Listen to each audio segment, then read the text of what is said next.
Hi everyone, I'm Liz, and I'm here to help you with the Healthy Body Mindset Program. It's about diet and exercise, yes, but the upshot of it all is living in a healthy body. So for the first part of today's program, what I wanted to talk about was the ACE test. How did we get here? How did we get to this point? For each of us, it's been a different journey for everybody, right? But what we all have probably more likely than not in common is a higher ACE score than the average person. What the heck is an ACE score? Well, it's a test that doctors came up with in the 1990s.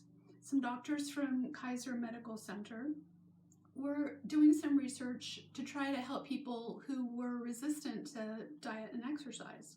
So people who were in their diet program who were overweight and unable to keep the weight off. And they figured that there was probably some kind of an emotional thing behind it based on what the patients themselves were reporting. So they asked them a series of questions and eventually developed a questionnaire from it.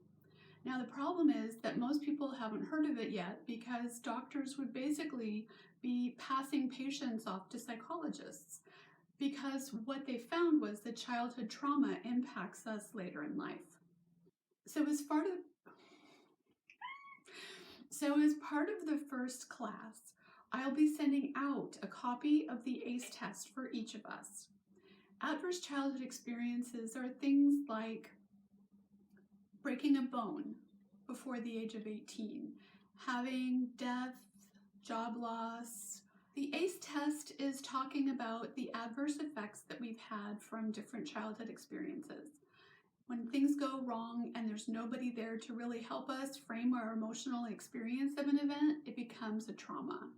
If people are there who understand how to reach us emotionally and lead us from the depths of our despair, then that can become a positive experience for us, something that causes growth. Not something that we would choose, but something that causes growth. So instead, these adverse childhood experiences, when we don't know what's going on and we have to basically frame our own understanding, what ends up happening is we have to frame our own experience. And it's basically our child mind leading our child body. We develop compensations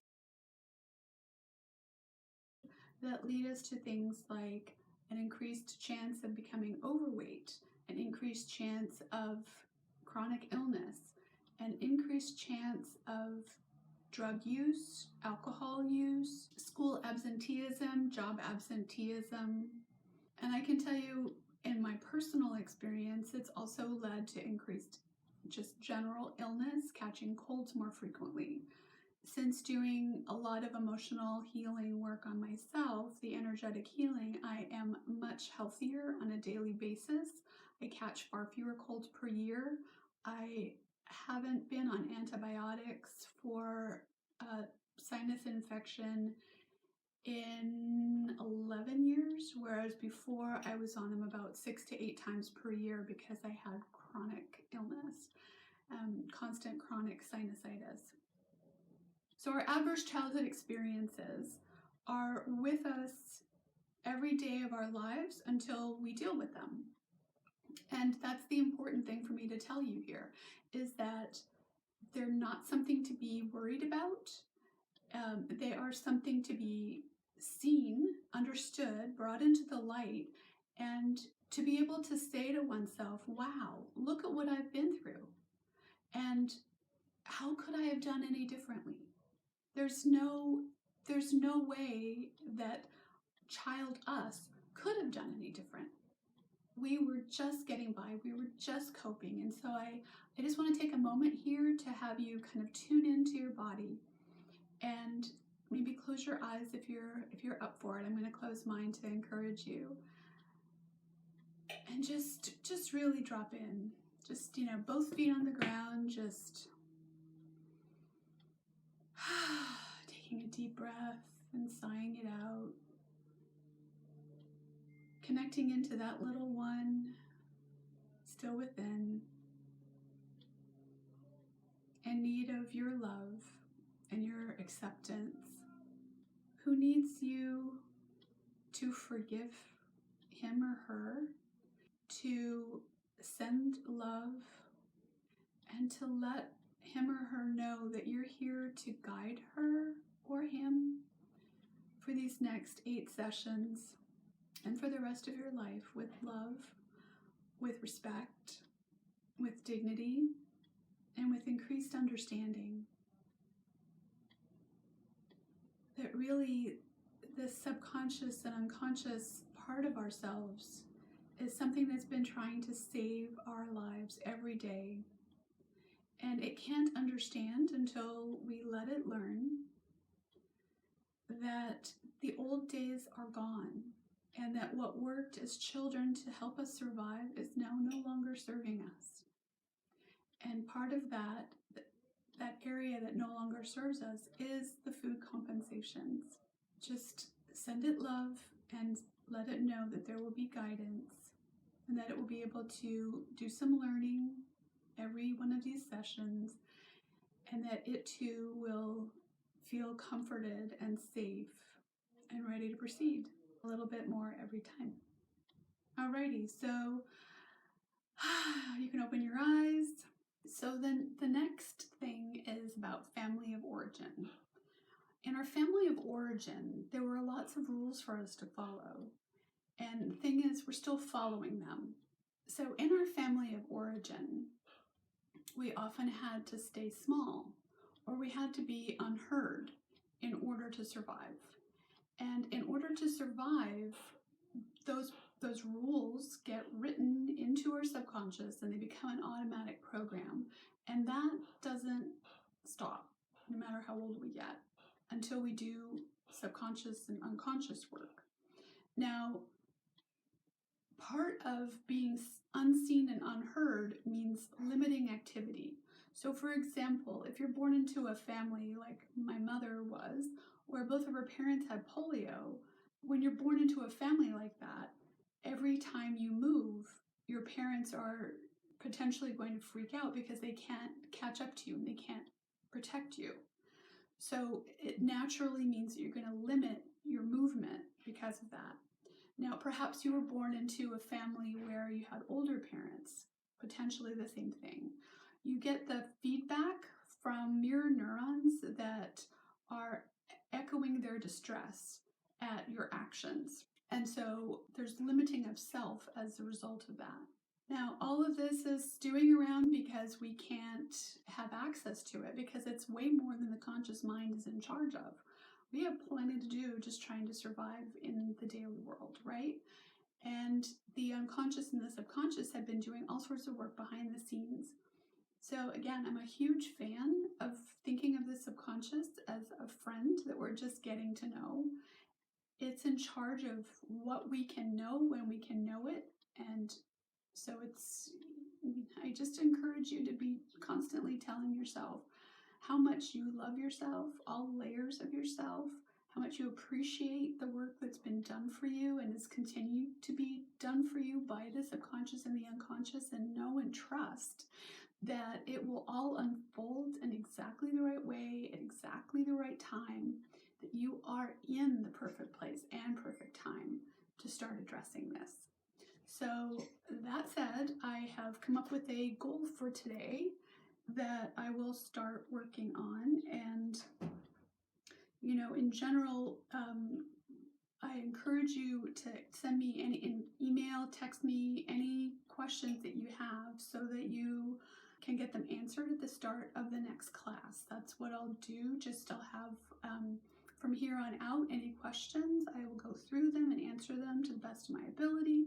And then we'll go into the teaching for the next class, and then I'll do the clearing. Oh, and then to specifically get to how that minimizing movement then echoes throughout your whole life.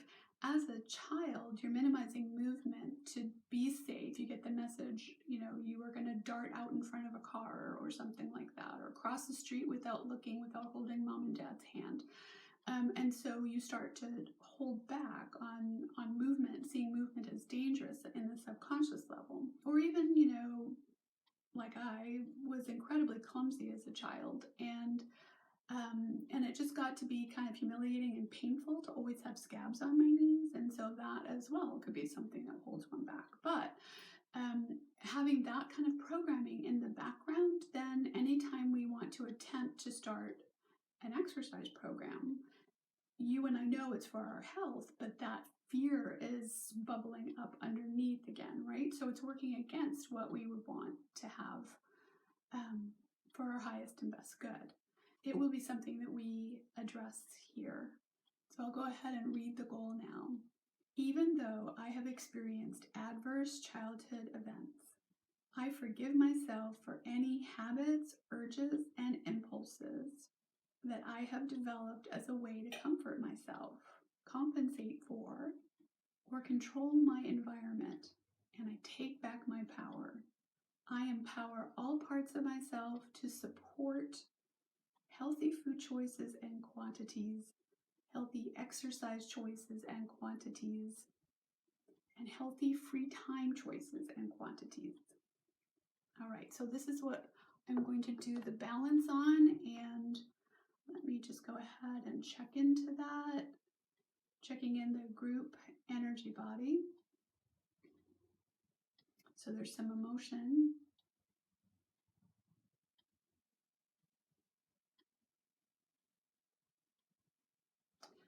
Alrighty, so this is 448. Let me just go ahead and look that up. So 448, that is obsessive, and it's an unconscious emotion. So that means it's going around underneath the surface. Probably you never had an opportunity to really tune into that. It's just been taken out of your conscious mind, typically, and that's in order to protect you, and also it can be to limit your success if you are getting too close to it, so that the unconscious and the subconscious are uncomfortable.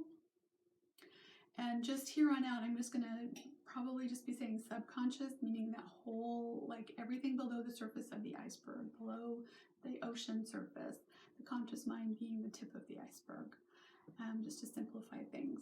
If we are doing things that are outside of the comfort zone of what was allowed as a child, and this is something that is called the upper limit problem by Dr. Gay Hendricks, who's written a bunch of books, and this concept is in his book, The Big Leap.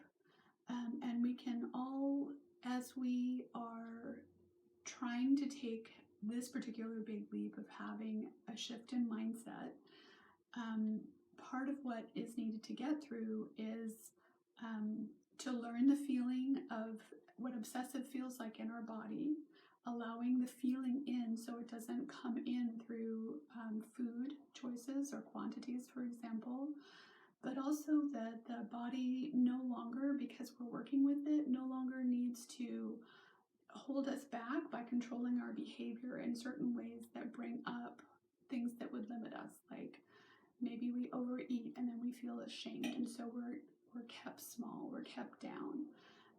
And these are all attempts by the body to make sure that we don't have traumatizing things happen to us again, where like as children, perhaps we, I don't know about you, but I sure did, we're told multiple times through my childhood that such and such a behavior was egotistical, and with, a whole bunch of like frowning and scolding and all that kind of stuff. So I had to learn how to be meek and, not seek the limelight in order to be in my family. Is then something to overcome in order to become able to take your rightful place in the world, to be able to share your rightful gifts that need sharing with the world.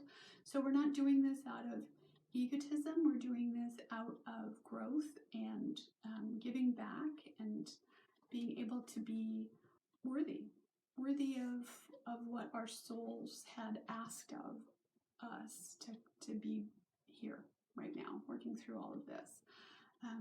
We want to help other people, we want to help ourselves, to advance. Whatever gives back, right? Whatever is good for us all is good for us individually, to try to work through. So let's go ahead, and this is completely at your own pace. I hold the acupressure points here, and the idea is that it creates a container for you to be able to get in touch with your body safely.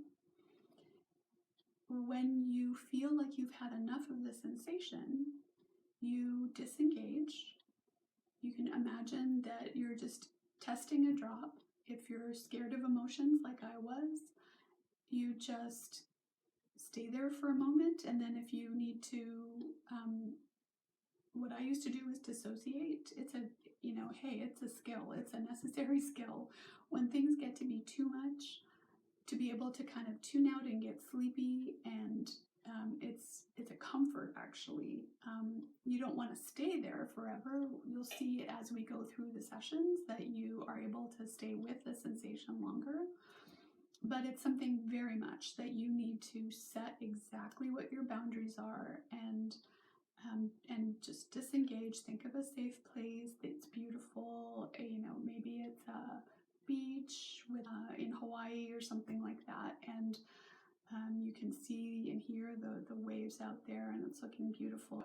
You have safety, right? So meanwhile, you can imagine now and send permission to your body, and I close my eyes when I do this. Send permission to your body to allow you this sensation of obsessiveness, and then as it does so, let it know that you love it and you thank it. And if that's as deep as you want to go, that's great. But it is an opportunity for a spring cleaning. So within your body, these neurochemicals are inflammatory in quantity, and inflammation can lead to disease. So why not do a little spring cleaning if you feel safe? And just notice if you want to continue the sensations that are happening in your body. Not just the feeling of obsessiveness that you might have noticed, but also you might feel things like hot or cold, numbness or tingling, pressure or ease. You might feel discomfort, as it's possible that a type of tissue in your body called fascia is rearranging itself through your observation. And this is healthy, normal, and we are excited if it happens. It is the opportunity to get rid of excess dense fascia that forms through thoughts and emotions, basically overthinking and overfeeling, but not ever learning. And it also happens from repeated injuries as well. So if it can rearrange, it might have had a hold on a nerve that's just now getting proper blood flow again as it releases, and so that can then start twinging and sending you signals of ouch, and it's normal and it's okay and it will ease. And if it doesn't, then it's an unrelated thing that you should obviously seek some medical help with if it continues. But for the purposes of just a minute or two of twinging, it's most likely just this nerve thing that can happen. And take a deep breath in and sigh it out. Great. And there's another emotion. This one is voracious. Voracious. So again, this is, thank you, body, for helping us work through that. This is also an unconscious emotion. So think of the sensation. For a lot of us, it can be a trigger to eat. And so in this moment, it might not feel very safe to feel that feeling. Remember that the body now, when you pay attention to it and you give it its food for learning, which for conscious minds is thought, and really for the unconscious, it's more feeling, is how it does its learning. So you are giving it something, it wants to release some hold that it's had on you. And what it's doing by doing that is saying, hey, I no longer need this hidden way that I was controlling you. So with that said, remember it was using these tactics to try to save your life. And it's easy to kind of gang up on the subconscious in order to be upset that we've been manipulated. But in reality, remembering that there are two sides to every story, there are two parts to every human. There are ways in which we needed to have this in order to survive our childhood. And now we're in the moment where we can start to shift into our true selves and raise our vibration, and we can leave this behind. But as a wise mentor of mine once said, is on the other side of emotions lies our power. And it doesn't mean we can step over them. It means we have to actually feel them, because the subconscious is never going to let them go until it learns. You could say that we're here more to have the opportunity to feel all sorts of emotions, good and bad, as the true way that the soul can up-level. This seems to me to be the truth, that that the emotional learning is something that's not easy to do out of the body, and only when we're immersed in the body can we do this type of learning that helps grow the soul. So it's kind of like shore leave for the soul to be in a body. It can be really hard to be in the body and experience these emotions. They seem like storms in the ocean. But it's an opportunity to learn how to surf the waves of emotion that come through our lives, so that we're not swamped by the wave. We gain ease and joy. If you've ever seen a surfer, they love the waves. Life, having gone through a lot of this and starting off being completely emotionally terrified, and now there's always learning in the waves that come through, and they're calmer. They are much more navigable, and life is so much easier than it ever was before. So I hope that you will join me now as we tell the body, please send us this feeling, the feeling of being voracious. And this is again another unconscious emotion, so I'm holding the combination of points and letting the body know that it's safe. We won't think angry thoughts about it, and that we love it for trying to send us these feelings. And just by focusing on the sensation, we stop yucking its yum. And by that I mean our dislike of the emotional sensation prevents it from being able to learn. So we are feeding its yum.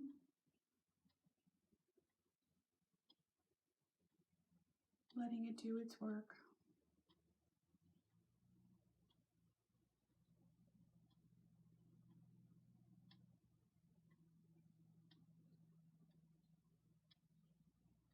And just continuing to tune in to all of the sensations in the body.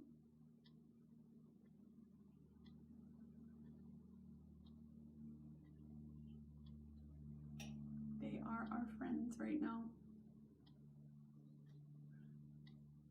And the truth is, they always are.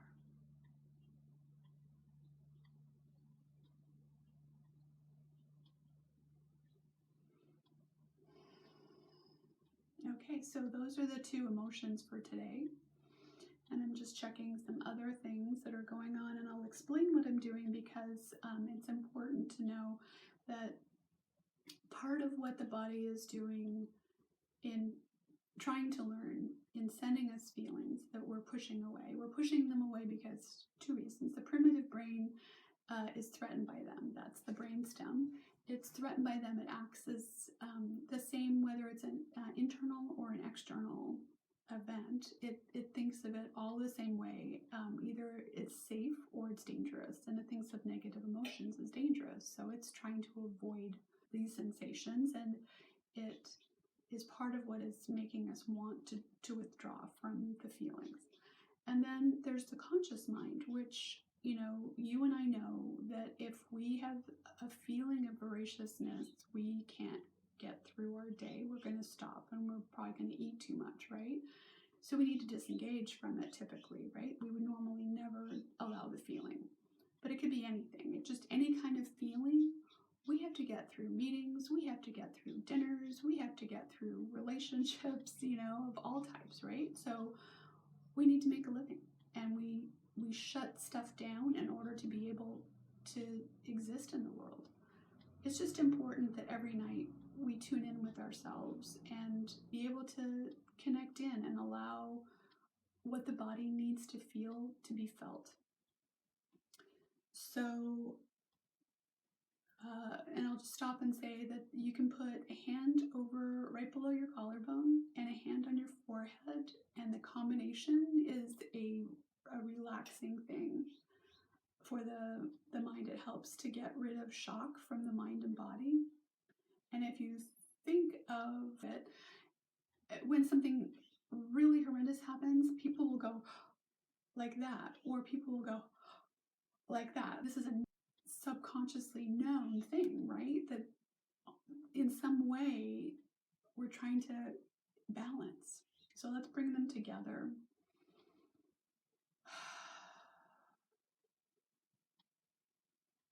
And that can be a little homework thing for you to play with, that at night or in the morning, if you want to just calm yourself down before you head out to work or before you go to sleep, that you do that for just a few minutes. But to get back to what the body will do, is the body is really smart. It does not want us to do what it doesn't want us to do. It's trying to keep us safe. So in addition to having these feelings that are happening beneath the surface, it also does other things. It disengages us from the meridian system, from the chakra system. It keeps us from being able to have a high enough vibration to allow things to the energy to come in that would fuel the thing that it's trying to prevent. So the goal that I read to you is a stressor to the subconscious and unconscious. If I just read that goal and I didn't do the energy work, then you would have unconscious stress from it. In order to get complete with getting back to being centered after reading the goal and doing the emotional clearing, I have to then reset the chakras that have been impacted and the meridians that have been impacted, any kind of stress points. So I look through that, and then we integrate inner children, and I look for any negative energies that are activated and clear those. And so a combination of all of that allows for the work that we did here today to be integrated and function together. Alrighty, so the next thing I'm checking is stress points.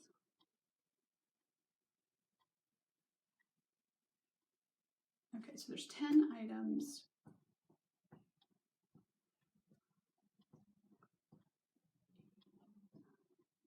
So what I'm doing here is locking those points that need to be fixed into my frame in order to then interact with them and clear them. And I interact with them by resetting the chakra that's impacted.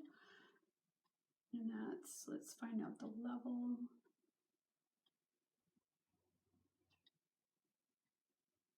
So it's at the corridor level. It's for the chakra 4.7, which is slightly above the thymus. And it is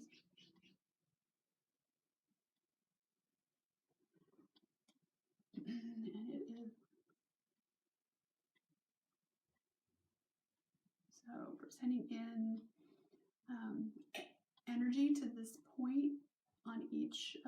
as you watch this video, asking for the universe, God, whatever you call your higher power, and for all of the atheists who are connecting here, it is completely part of the expanded ability of the human mind, in your case, that you can receive this energy.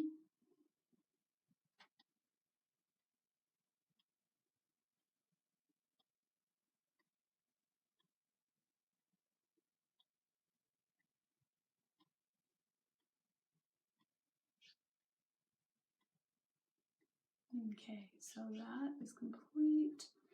And then I'm going to integrate some inner children. We have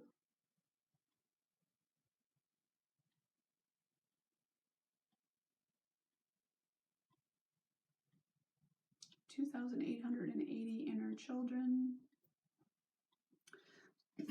So go ahead and connect into your body. I find it much easier to do this with eyes closed. And just notice, if you would, as you do so, you might have a sense of shimmering or vibration. And that is a totally normal thing, and it's your fascial train activating to allow the inner children within to be able to head back to your heart. And I'm going to say some things that I'll have you repeat as you speak to your inner children to encourage them to come home. So imagine these inner children in a beautiful, safe place. And each of you have these 2,880 inner children. And imagine that you can walk up to them and say, hello. I'm so sorry. I didn't know you were here all alone. I came as soon as I heard. I'm you, all grown up. We've survived and we've thrived.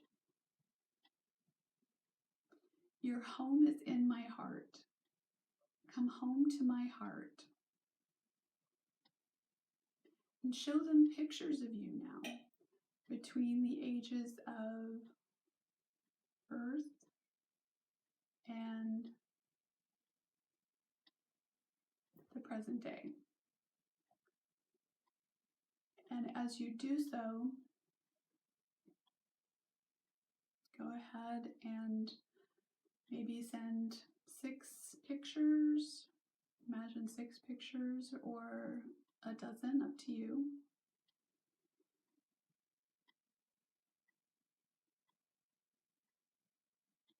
And when you get to the present day,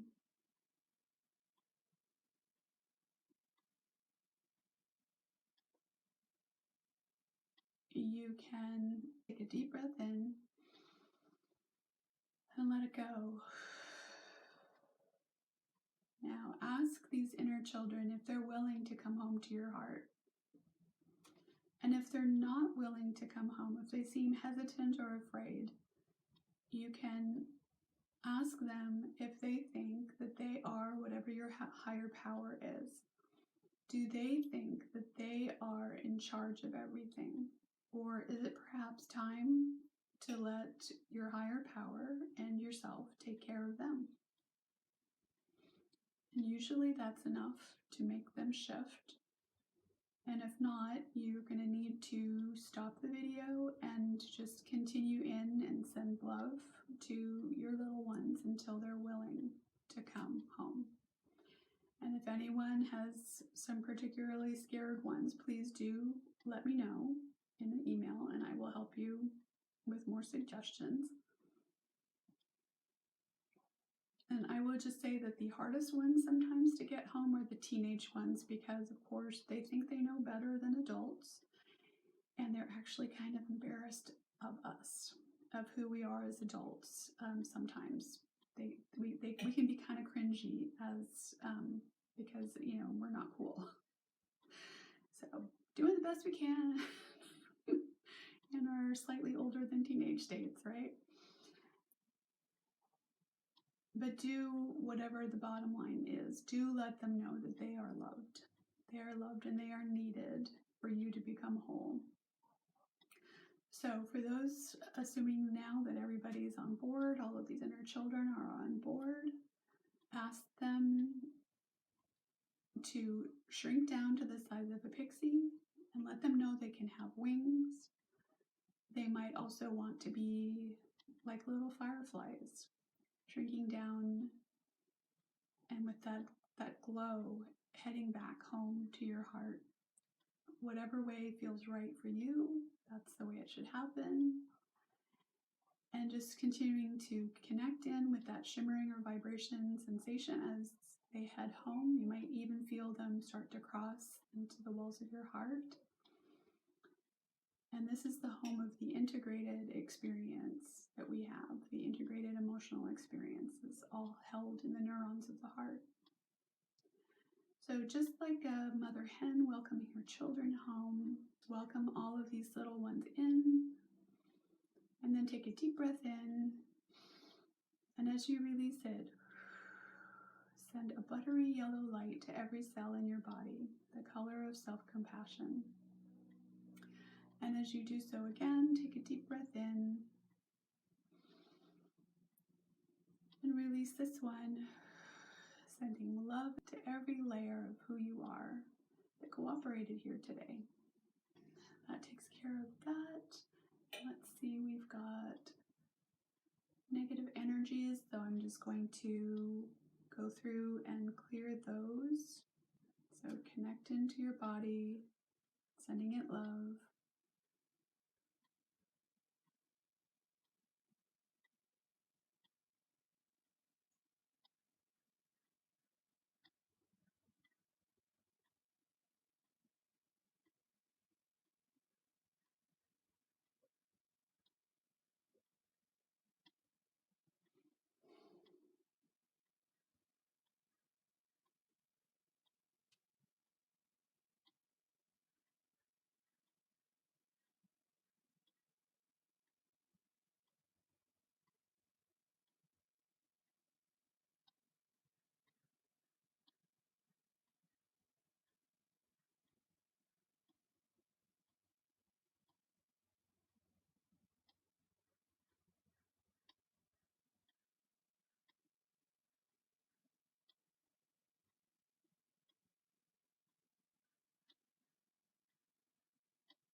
Okay. So that will do it for today. Remember to practice this. If you want to get specific, the very specific form is to make an L with both hands and to place 2 below the collarbone notch, 2 on the forehead, about an inch above the eyebrows in the center of the eye, lined up with the center of the eye. And it will allow you to discharge emotional stuff. Now, again, if that's a little too complicated and you're tired, whatever, this is fine. Alrighty, so please do send your questions. I look forward to hearing them and answering them next time. Thank you so much.